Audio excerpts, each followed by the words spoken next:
Where's our guy? I don't think so. I mean, the hoodie's green, not blue. The suspect is 6 feet. That guy's too short. Guess I'm scared RP with a gun in their face is gonna tell the difference between green and blue. 6 feet and 5'6"? Come on. The black guy was wearing headphones and didn't hear the police calling him, so a white officer slammed him to the ground, claiming he was a wanted criminal. Even though the guy explained himself over and over, the white officer refused to believe him. The noise alerted his family, and they rushed out to stop the officer, arguing with him on the spot. A black officer saw what was happening and tried to step in, but the white officer wouldn't listen and kept insisting the guy was a fugitive. When more officers arrived and looked into the situation, they realized the white officer had arrested the wrong person, but he still wouldn't. Nearby with the Pharaoh's sarcophagus? Yeah, you guessed it.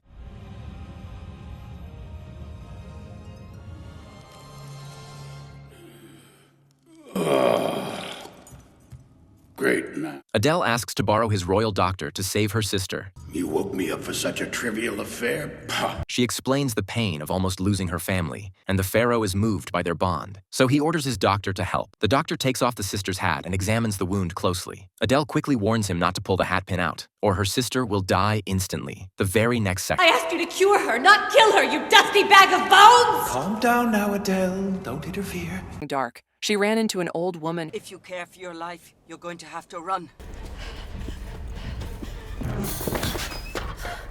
The old woman explained all the rules to her, and Mina managed to make it through the night safely. Mina didn't believe any of it, though. The next morning, she decided she was leaving. Where are you going? Home. You won't make it. I can't stay here. Nobody tried to stop her.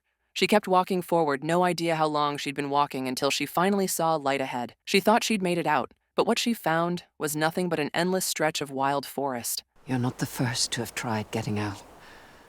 We've all tried and failed at one time or another.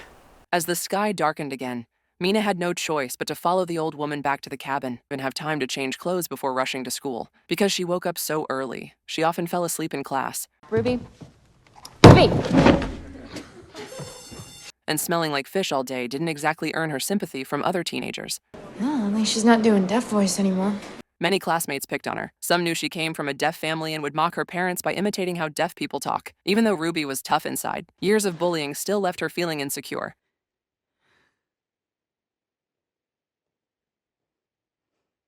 What most people see as trash, she sees as a way to save money. She pulls out a pair of scissors, cuts coupons straight off toothpaste boxes, then heads to the grocery store with a stack of them and goes on a full-on shopping spree. At checkout, she dumps all the coupons on the counter. Are you serious? Yeah. And the cashier just stares in disbelief. Sorry about the wait. Don't be. That was impressive. Because of his son's birthday wish. He promised he'd show up and celebrate with him, but he lied and broke his promise. Hurt and disappointed, his son made a wish. I wish that for only one day Dad couldn't tell a lie.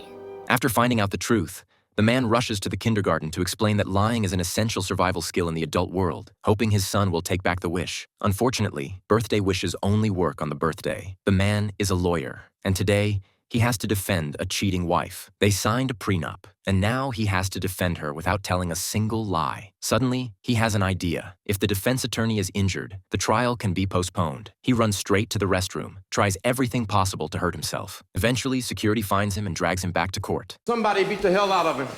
Under the circumstances, I have no choice but to recess this case until 9 a.m. tomorrow morning. Unless, of course, you feel you can still proceed. Can you? Yes! Claudia's company is on the verge of going bankrupt. To keep it afloat, she and her sisters do something insane. They put their recently deceased grandma in the freezer. As long as no one knows grandma has passed away, they can keep collecting her pension. To make sure no one finds the body, they stuff the freezer with tons of frozen food until grandma is completely buried underneath. Only then do the three of them finally relax. Later, Claudia rides her bike to the government office to collect the pension like the air. She smelled a child.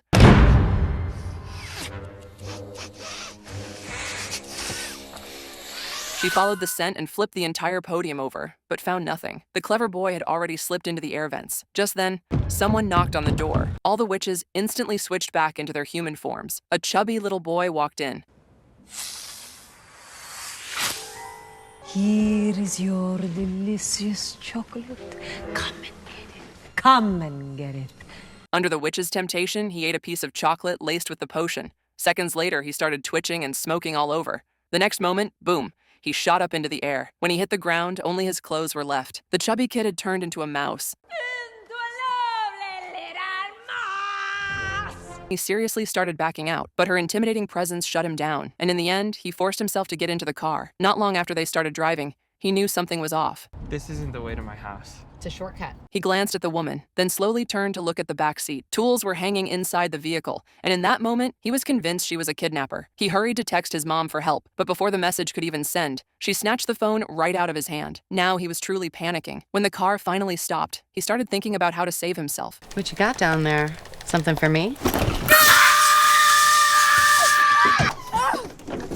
You tried kidnapping me! I can't kidnap you. You're 19. Grow up. You put me in a van and you took my phone! If I were kidnapping you, would it give you all my personal information first? God, why couldn't you have used your rape whistle? Why would I have a rape whistle? Why do you have fucking mace? After the woman explained everything, he realized he might have gotten it all wrong. Be having an affair. The next day, she went to the school and talked to a friend of hers who worked as a woodshop teacher. She shared her suspicions and asked him to help investigate. Seeing his hesitation, she used her charm on him. Okay.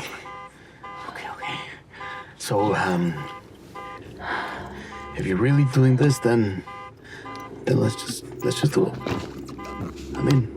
After looking into it, they found nothing at all. It seemed the husband wasn't cheating. Later, the woman was organizing her jewelry. She searched every corner of the house, everywhere, except her husband's private space. So she finally went in. There, she saw the miniature town model her husband loved to tinker with. Suddenly, one house in the model caught her attention. I knew it. You screwed the pony queen. Back in her room, the woman was furious. She took out the address she had written down from the town model. She searched online for a phone number and dialed it. I'm just sorry I'm the one breaking the news about your friend, but, it seems Lacey was murdered. I didn't hear anything. What are you talking about? Maybe you should go. I think you should What? leave. You said that he was here. Maybe he just dropped it out in the... No! Calm down. It's gonna be all right. Come on. No. I can fix it, really. Fix it! Tommy is dead. How can you fix that? It's not about Tommy. It's not what I mean. It's not what I mean. The farmer became convinced that the scarecrow was responsible. In a panic, he chopped it down and burned it. At that moment, the police returned to the house. It turned out his wife had called them. The farmer insisted that everything was caused by the scarecrow, but there was no way the police could believe that. He took the officer to the barn to explain what had happened, but accidentally knocked the officer unconscious. His wife saw everything. She rushed home, trying to take the children and leave, but their son chose to trust his father and ran into the barn. The farmer arrived just then, but the scarecrow sent him flying with a single blow. Suddenly, a beam of light shone through. The farmer's son was sitting on a lawnmower. Summoning all his strength, the farmer slammed the scarecrow to the ground.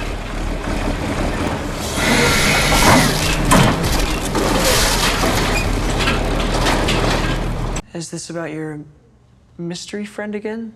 He's only trying to help. Help? How? By protecting me. He says that there are monsters in Hawkins. They like to eat kids like me. It turns out the girl had been talking to thin air more than once. When the teacher noticed, she told the parents again, but they just thought their daughter was talking to herself like any kid would. The girl was heartbroken because no one believed her. That night, as she got ready for bed, she noticed her nightlight flickering. When she checked, she realized every light in her room was flashing. Suddenly, a man-eating flower monster jumped out of the wall.